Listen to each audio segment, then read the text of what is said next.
Nintendo is just the worst, aren't they? Just when you think they couldn't get any more scummy, they go and raise the prices.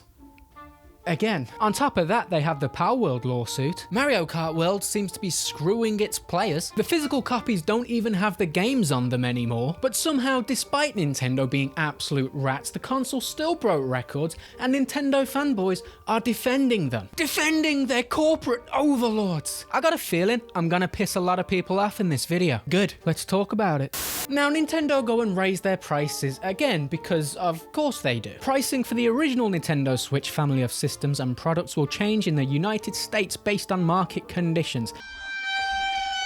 Effective August the 3rd, 2025. These include Nintendo Switch OLED model, Nintendo Switch Lite, and select Nintendo Switch accessories. Other Nintendo products, including certain Nintendo Switch 2 accessories, select Amiibo, and the Nintendo sound clock, Alamo, will see adjustments. The f*** is an Alamo? Yeah, that's right, hardware that is 10 years old, probably older, is getting a price hike. My good God, man, that's not how it's supposed to work, Nintendo. They're meant to go down. The hardware is older. It doesn't have the same value as it did before. It's not a Da Vinci painting, though I'm sure Nintendo like to think it is. It's a piece of technology, and technology gets dated very quickly. This decision is based on market decisions. Here at Nintendo, we are struggling very much with our new console breaking records and fanboys buying all the products they can from us. But we need to change to make sure that we can keep the lights on. It's just so difficult for us with Pokémon making billions. People are blaming tariffs. They're blaming all sorts of things. No. Nintendo is just greedy. That's all it is. Don't try and overcomplicate a mega corporation's feelings. They want money. All they've ever wanted was money. Here's what the price increase looks like. $400 for a Switch OLED. That's more expensive than a PS5, by the way. Just let that sink in for a second. $340 for a Switch. Almost as much as a PS5. Prices of controllers going up. Why is the controller $80? There's nothing pro about it. It's as basic as it gets, and there's no pressure on the triggers. They're just buttons. Racing games suck on the Switch. Look at this. How am I supposed to race with a trigger like that? I'm sure in 10 years' time, Nintendo will have pressure-sensitive triggers and market them as groundbreaking technology. And Nintendo fans will get their knee pads out again. This is disgusting, is what it is. Now, my theory for this is increase the old products by a considerable amount, not a slight amount, a big amount, and drive people towards the newer console. Switch 2 is $450. Why would you buy a Switch 1 or OLED with those price increases? $50 difference. 8-year-old hardware in Nintendo years is like 12 years for everyone else. It's pathetic. Maybe some parents out there were buying the Switch 1 instead of buying the Switch 2. What are their kids gonna miss out on? 2 games? Oh no. Are kids these days bothered about Nintendo, or is it just 40-year-old men? Pricing for the Nintendo Switch 2 system, physical and digital Nintendo Switch and Nintendo Switch 2 games, as well as Nintendo Switch Online memberships, will remain unchanged at this time. However, please note that price adjustments may be necessary in the future. Oh yeah. The Switch 2 might go up in price. Well, you might as well buy one now before the price goes up, huh? You know you want to. They're such scumbags, man. How can they be this trashy to their fans? It's just come out and they're already talking about price increases. Just to let you know, once people stop buying the Switch 1s, the prices are gonna go up. Ever since the Nintendo Direct, this journey with Nintendo has been one hell of a roller coaster that just started off here and just kept on going down. And I thought the Direct was great, mostly. Although I'll never get over Nintendo marketing 5-year-old hardware as if it's some new groundbreaking addition to the gaming industry. It's textbook Nintendo. Our incredible team at Nintendo have been developing industry-changing technology. Voice chat. Yeah. Imagine only getting voice chat in 2025. Welcome to the 21st century, Nintendo. But I honestly thought the console looked good and had everything I wanted for a portable. It was a nice upgrade from the Switch 1, which I actually love. Mainly because I get to play games that aren't made by Nintendo on the go. Blasphemous 2 was the last game I played this weekend. Man, I feel awful today. Save me, T. What really sold me though for the new Switch was From Software developing a new game for them. I'm a big From Software fan. I didn't overdo it or anything. I was relatively calm, cool, and collected. Oh, with the graphics and everything, it's got that Soulsy vibe. Oh my goodness.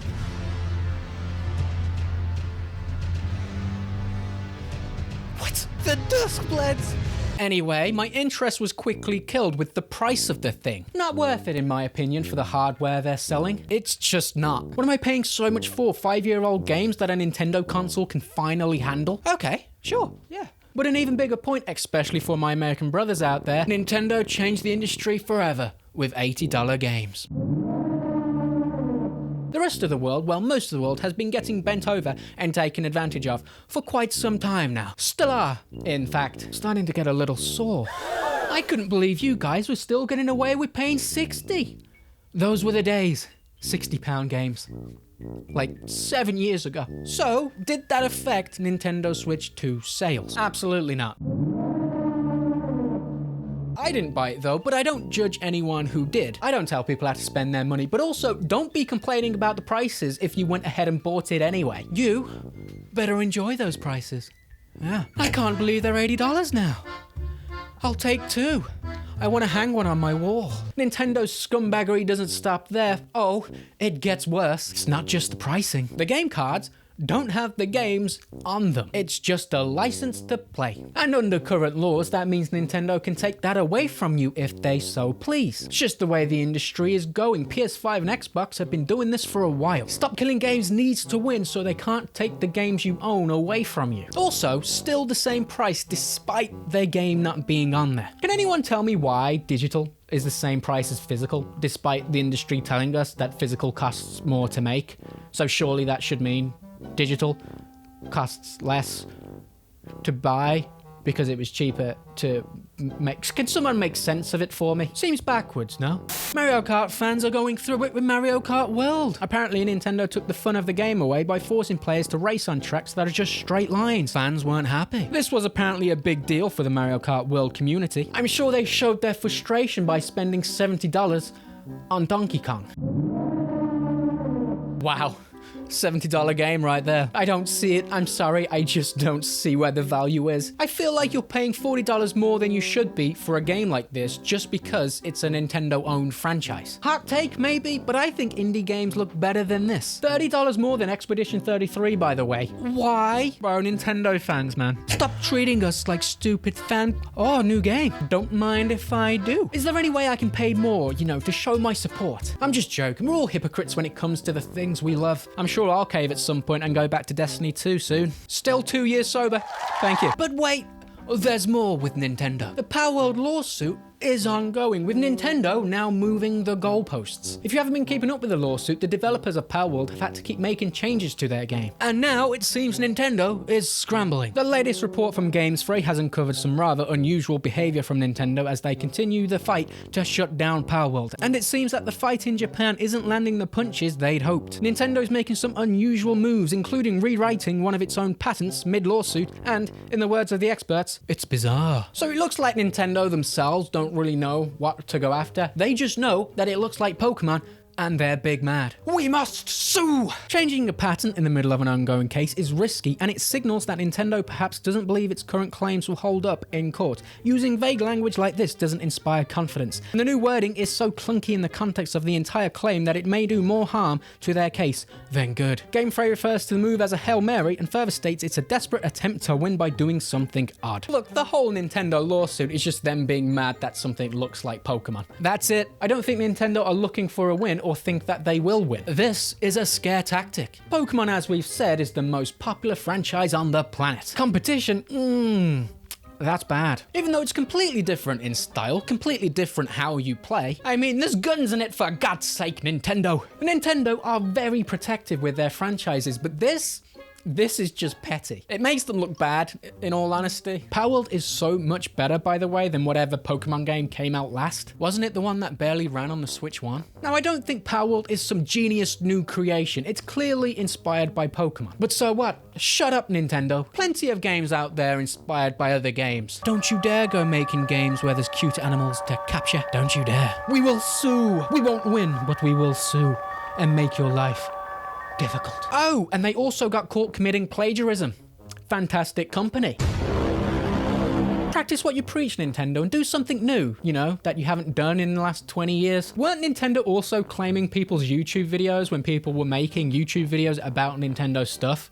Yeah, I swear they were, weren't they? Taking all of the ad revenue away from them. They're a small indie company, guys. They need the money. Trash company. Look, all of this is easy for me to say. I'm not a Nintendo fan, if that wasn't obvious. Aside from playing Pokemon Yellow about 1,000 times on my Game Boy Advance, I haven't really played another Nintendo game. What? Until I played Breath of the Wild. My expectations were sky high. The internet was in love with this game, proclaiming it as one of the best games of all time. Man, was I disappointed. What Breath of the Wild does is it takes a bunch of mechanics from other different open world games, jams them all into one game, and manages to do them worse than all of those games. A lot, oh my god, so much running around in just open areas with nothing. And if you've been here a while, you'll know there's nothing I hate more than open world filler. Congratulations on achieving your goal. Your next goal is 30 minutes in that direction. Be careful of your sprint meter.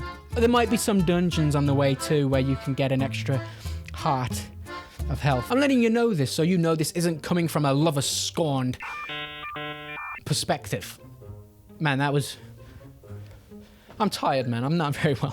I like my Switch, I do, but I couldn't care less about Mario, Zelda, Donkey Kong, anything else that Nintendo makes. I just don't care. And all of those characters and more are exactly the reason people love Nintendo. Pokemon is the most profitable franchise in the world, and it's not even close. Mario is also huge, and I did like the movie, to be fair. It was actually a pretty fun movie. And it's the popularity of these characters that enable Nintendo to get away with whatever they want. They could piss on the game cards before they sell them, and the fans would still thank them for it. Oh, thank you, my corporate overlords. Thank you so much. Not all Nintendo fans, of course. A lot of people being vocal out there and letting Nintendo know how they feel. Nintendo doesn't care. I just don't understand defending the worst corporation in the gaming industry right now. Yes, worse than Ubisoft. I think Ubisoft is just dumb. Nintendo is just trying to take you for everything you're worth. So I've undertaken a quest. In an effort to understand Nintendo fanboys, I decided to try some Nintendo games. I tried Breath of the Wild, like I said, didn't like it at all. Mario Kart is fine, again, bare bones features for a racing game. They don't even have a story mode, do they? Or do they now? I'll just hold a button. There's no precision with it. It's random as hell, and I get it's meant to be a fun racing game. It's not a racing simulator. But still, how do they not have this feature? Is this too much to ask for Nintendo? Is it so hard to do? And I'm not taking anything away from Mario Kart players. I've seen people be unreal with how they play it. I tried Smash Bros because people rave about it. I was bored very, very quickly, actually. But then I thought, I'm doing this wrong. I need to go back in time, literally, and play the older games that made Nintendo famous. Try out the games that got people obsessed with Nintendo in the first place. So I played the first Zelda game and it was good. It was really good. A bit dated, but good. But it was good and I enjoyed everything except for finding out where to go and respawning with 3 hearts. Why? Loved the dungeons. I tried Super Mario Bros. And I really enjoyed that. Frustrating, challenging, fun. Then I tried Link to the Past. I did try the second Zelda game, but I just did not like that at all. Link to the Past though, wow, now we're talking. What a game, it hooked me straight away. I think I played it for 6 hours non-stop. The rest of the games were like 2-hour sessions. Link to the Past was great, and you could see all of the mechanics that inspired hundreds of other games, and mechanics that are still being used now. It was amazing. And now I'm going to go through all the Zelda games and play them because of the experience I had with this one. Where's that Nintendo, huh? Where's the Nintendo that made that? I just don't understand why people excuse Nintendo's behavior because of their wins from the past. I don't think they do enough to innovate on their current franchises to compete with what other games are doing. But they don't need to because people keep buying their games anyway. When I play or look at their new games, I feel like it's something from like 10 years ago. And maybe that's it. Maybe it's like a nostalgia thing for people. But the days of Nintendo changing gaming are over. They're always so many years behind. When you look at who's changing the game, in gaming right now. It's From Software, CD Projekt Red, Rockstar, indie companies like Sandfall Interactive, and Nintendo still act like they're the innovators of gaming. Why? Because the controller can act as a mouse? You know what else does that? My actual mouse on my actual PC, where I got to play the games that you can now have on your console 5 years ago. But anyway, my quest continues. I bought Mario Odyssey because I've got a long flight coming up and I need to do something. It's another game that people love and apparently it's amazing. It's a newer Mario game. Let's see if it can make someone like me a Mario fan. Press X to doubt, boys. Look, I don't think Nintendo will ever change. I don't think they'll ever be ahead of Sony or Microsoft in terms of technology. I don't think they'll ever innovate beyond minor improvements. But they don't need to. I don't think they'll ever be consumer friendly because they don't need to. I might enjoy Zelda as much as I like Pokémon now, although the last Pokémon game I played was Sword. But I won't ever be a fan of what Nintendo has become. And I don't think I'll ever be someone who will be losing their minds at the newest Nintendo release because I know what kind of company they are. I am fully aware of their scumbaggery. Does this mean I'll miss out on the new From Soft game? Probably. I do just think they're the worst right now in terms of being consumer friendly, and they won't be getting a new fan from me. You might be thinking, well, you just bought Odyssey, but yes, I just want to understand why people are so obsessed with these games and these franchises. I'm trying, man, I am. I want to understand why people get their knee pads out for Nintendo no matter what they do. It's unlike any other fandom in gaming. Most fandoms, when the owner of their favorite franchises does something stupid, get mad, and it backfires massively for the company. Not for Nintendo. They're like this untouchable enigma in gaming. I also bought Odyssey on a massive discount, which would upset Nintendo. There's been a disturbance. Someone just bought our game for less than £60. Assemble the lawyers. We will sue. It ruins our reputation when our games get sold cheaply. That's it for me. I'm not saying you can't be a Nintendo fan. I'm not saying you can't be a fan of these huge franchises. I'm more mad at how Nintendo treats its fans and their fans just let them get away with it. I just don't think it's fair. I also don't like how Nintendo is making changes that reverberates around the entire industry. It pisses me off. And I won't ever understand people defending Nintendo. I've probably made a lot of people mad with this video. Stay mad. It needed to be said. Let me know how you feel. Apologies for looking all scruffy. I'm not feeling too well. Anyway, I'll see you in the next one. Oh man, I'm so tired.